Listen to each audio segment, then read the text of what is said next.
नमस्कार। यो गीत कुन सन्दर्भमा लेख्नु भएको छ यसको बारेमा केही सरकारीमा बताइदिनुहुन्छ कि? यो चाहिँ मैले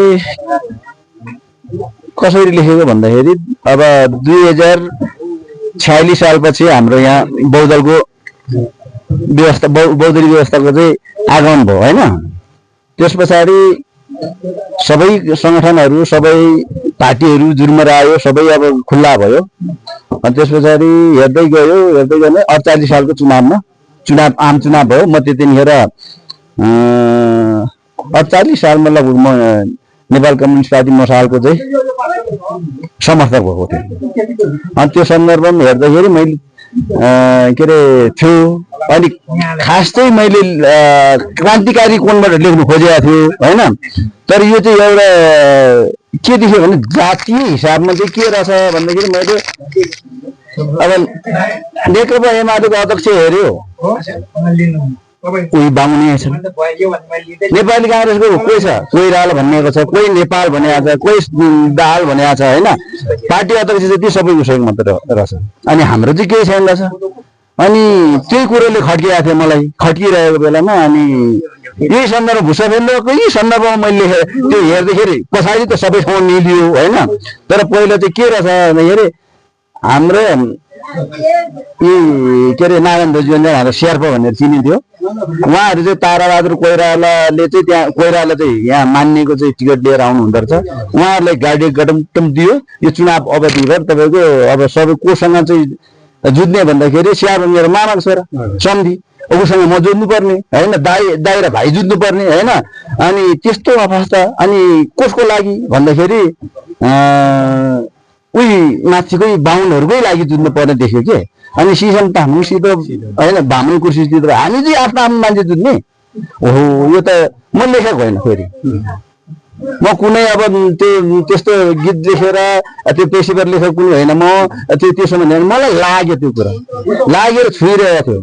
छुइरहेको अवस्थामा अनि सर हामीले एउटा सानो यो त्यतिखेर म भर्खरको अनि मसँग एउटा सानो टिम थियो यो भाइ नानीहरू। त्यो टिमसँग हामीले चाहिँ नव प्रतिभा सांस्कृतिक भनेर एउटा खोलेको थियो।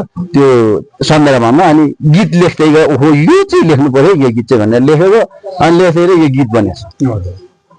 अनि यो गीत बनेपछि यसो हेऱ्यो अनि कतिपय अब त्यो मेन कुरो हेऱ्यो। अनि देवाली मेरो बिगिलो मेन अब त्यो चाहिँ मैले आफ्नो उसले लेख्यो। अनि त्यहाँबाट छाजिम जिआरजीले सिमसी भनेर चाहिँ मैले जुन खालको चाहिँ त्यो उयोहरू मिलाउँदै गयो के। मिलाउँदै जाँदाखेरि लास्टमा अब यो गीत बन्यो। अनि गीत बनेपछि त्यही सन्दर्भमा पछाडि यो मैले यहाँ चाहिँ लगभग 49 सालदेखि नै गाउँथ्यो यो एरियामा हैन, यो एरियामा हैन। तर रेकर्ड चाहिँ यो 53 सालमा भएको हैन, लगभग 53 को अन्त्यतिर भएको होला रेकर्ड चाहिँ। त्यो पनि त्यो सन्दर्भवश चन्द्र कुमार दोङसँग मेरो भेटघाट भयो। भेटघाट हुँदाखेरि उहाँले चाहिँ यो कार्यक्रम चाहिँ अब तामाङ जागरण कार्यक्रम लानु पर्यो आसिन यो काभ्रेमा भन्नुभयो। के छ तपाईँको भन्दाखेरि तामाङ जागरण कार्यक्रम चाहिँ के भन्ने माया प्रीति गीत हामी धेरै गायौँ नि हैन। आई साथी दोजिम सङ्ग्राम वालवाला दुकान तिर्दैन हैन। अब भन्ने त हामीले यस्तो छ भनेर भन्नुभयो। अनि माया प्रीति गीत हामीले धेरै गायौँ। हामीले बाजे पूर्वदेखि गाएर आएको तामाङ जागरणको लागि त कम्तीमा यो सम्मको चाहिँ गीत लाग्दाखेरि राम्रो हुन्छ आसिङ भनेर भनेको। उहाँले हेरेर अब उहाँ त त्यस सम्बन्धीको विज्ञ मान्छे होइन। उहाँले चपक टिप्नुभयो। ओहो यो ल ठिक छ यो दिएर राख्ने आसिङ म भन्नुभयो। अनि त्यहाँबाट रेकर्ड गर्ने पनि थाहा छैन मलाई त। रेकर्ड गरिसकेपछि मात्र मैले थाहा पाएको। अनि त्यसो गरेर यो गीत चाहिँ अनि मैले लेखेको चाहिँ 49 सालमै लेखेको हो होइन। यो बाहिर पब्लिसिटी चाहिँ भनौँ न 53 सालमा लगभग भयो। अनि यो गीत बजारमा आइसकेपछि राज्यले हजुरलाई कुनै त्यस्तो होइन मसँग त त्यस्तो चुनौती होइन। अब साथीभाइबाट चाहिँ कतिपय अब त्यो हाम्रो मोहन घिसिङहरू हुनुहुन्छ नि इसासको उहाँहरूले चाहिँ तपाईँले सिसन तामाङ होइन सिसन प्रङ्ग सिधो फिक्पो कुर्सी चितो भनेर लेख्नु पर्थ्यो भनेर चाहिँ त्यहाँ कुरो गर्यो। अनि त्यहाँबाट होइन प्रङ्ग र फिक्पोको त पाटो अर्कै छ होइन। यो त देशकै पाटो हो होइन।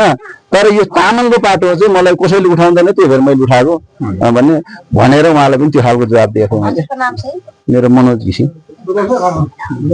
धन्यवाद।